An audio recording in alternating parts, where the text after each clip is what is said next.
എല്ലാരും പ്രിയദർശിനി പോണ കണ്ടപ്പോൾ ഞങ്ങൾക്കൊരാഗ്രഹം പ്രിയദർശിനിയിലൊന്ന് പോയി നോക്കിയാലോന്ന്. പക്ഷെ എങ്ങോട്ട് പോകണമെന്നൊന്നും അറിയില്ല ട്ടോ. അങ്ങനെ പ്ലാനൊന്നും ഇല്ലാണ്ട് കോഴിക്കോട് ബസ് സ്റ്റാൻഡിലെത്തി. അവിടെന്ന് ഏത് ബസ്സാണോ കാണുന്നത് ആ ബസ്സിന് പോവാന്നാട്ടോ വിചാരിച്ചത്. കുറേ ഓപ്ഷൻസ് നമ്മളെ മുന്നിലുണ്ടായിരുന്നേ. അതായത് വയലട, കക്കാടംപൊയിൽ അങ്ങനെയൊക്കെ. പക്ഷെ നമ്മൾ ലാസ്റ്റ് വയനാട് ചുരം കയറി ഒരു ചായ കുടിച്ചിട്ട് വരാമെന്ന് വിചാരിച്ചേ. നമ്മൾ 8:20 കോഴിക്കോട് നിന്നെടുത്ത മാനന്തവാടി ബസ്സിലാട്ടോ കയറിയത്. അയിത്തെ കണ്ടക്ടർക്ക് ഞങ്ങളെ കണ്ടപ്പോൾ മനസ്സിലായി എങ്ങോട്ട് പോകണമെന്ന് അറിയാതെ കയറിയതാണെന്ന്. ഞങ്ങളങ്ങനെ ഗൂഗിളൊക്കെ നോക്കിയിട്ട് മീനങ്ങാടി ഫിക്സ് ചെയ്തു ട്ടോ. മീനങ്ങാടിയിൽ പോണ്ട വൈത്തിരി വരെ പോയാൽ മതിയെന്ന് പറഞ്ഞ് കണ്ടക്ടർ ഞങ്ങൾക്ക് വൈത്തിരിയിലേക്ക് ടിക്കറ്റ് എടുത്ത് തന്നേ. പക്ഷെ അതുവരെ എത്തിയില്ല ട്ടോ. അടിവാരം എത്തിയപ്പോഴേക്കും നല്ല ബ്ലോക്കാണ് ട്ടോ. അപ്പോൾ നമ്മളവിടെ ഇറങ്ങി പതുക്കെ തുഷാരഗിരി പോവാന്ന് വിചാരിച്ചു. അങ്ങനെ അവിടുന്ന് ഒരു വാനിൽ കയറി തുഷാരഗിരിയിലെത്തി. അവിടെ കുറേ ട്രാവലേഴ്സൊക്കെ ഉണ്ടായിരുന്നു ട്ടോ. അങ്ങനെ അവിടുന്ന് ടിക്കറ്റ് എടുത്ത് നമ്മൾ പതുക്കെ ഉള്ളിലേക്ക് നടന്നു. അത്യാവശ്യം നല്ല ആൾക്കാരൊക്കെ ഉണ്ടായിരുന്നു ട്ടോ. പിന്നെ ഈ വ്യൂ അത് എത്ര കണ്ടാലും നമുക്ക് മതിയാവില്ലല്ലോ അല്ലേ. ഇവിടെ ഞങ്ങൾ കുറേ മുന്നേ വന്നതാട്ടോ. അതായത് ചെറുപ്പത്തിൽ വന്നതാ തോന്നുന്നു. അന്ന് നമ്മൾ ഈ വെള്ളത്തിലൊക്കെ കളിച്ചിട്ടുണ്ടായിരുന്നു ട്ടോ. ഇപ്പോഴും വെള്ളത്തിൽ കളിക്കാനൊക്കെ ആഗ്രഹം ഉണ്ടായിരുന്നു. പക്ഷേ മഴയായതുകൊണ്ട് നമുക്കവിടെ അടിച്ചിട്ടേക്കായിരുന്നു ട്ടോ. അവിടെ ഓപ്പണിംഗ് ആയിരുന്നില്ല. അപ്പോൾ ഇങ്ങനെ ദൂരെ നിന്ന് കാണാൻ മാത്രമേ നമുക്ക് പറ്റിയിട്ടുണ്ടായിരുന്നുള്ളൂ. മറ്റേ വെള്ളച്ചാട്ടമൊക്കെ അടച്ചിട്ടേക്കായിരുന്നു ട്ടോ. പിന്നെ തുഷാരഗിരി ഓൾമോസ്റ്റ് എല്ലാവരും വന്നിട്ടുണ്ടാവില്ലേ. പക്ഷെ ഞങ്ങൾ 4 പേരും കൂടെ ആദ്യമായിട്ടാട്ടോ ഇവിടെ വരുന്നത്.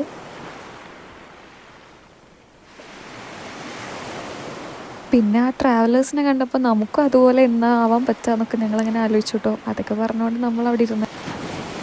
പിന്നെ കുറച്ച് നേരം അവിടെയൊക്കെ കണ്ടു കഴിഞ്ഞപ്പോഴേക്കും മഴ വന്നു ട്ടോ. പിന്നെ കുറച്ച് മഴയൊക്കെ കൊണ്ട് അങ്ങനെ നിന്നേ. പക്ഷെ നല്ല രസമായിരുന്നേ. അത് കഴിഞ്ഞ് നമ്മൾ പതുക്കെ അവിടുന്ന് ഇറങ്ങാമെന്ന് വിചാരിച്ചു ട്ടോ.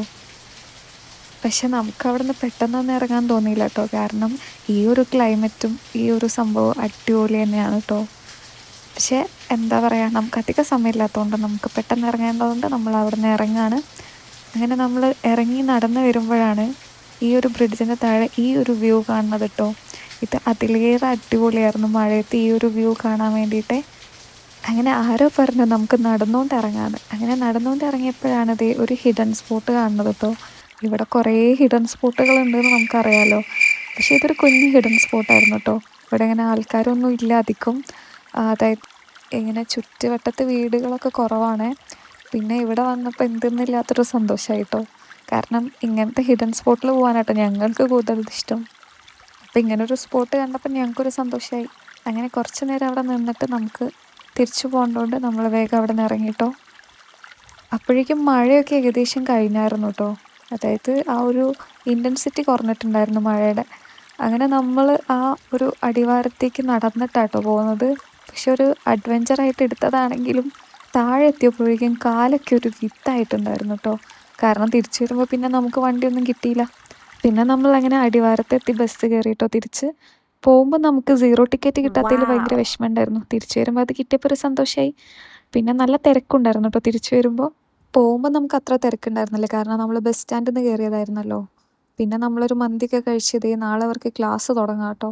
അതായത് +1ൻ്റെ ഓപ്പണിംഗ് ആണ് 2 പേർക്ക്. അപ്പോൾ അത്രേ ഉള്ളൂ.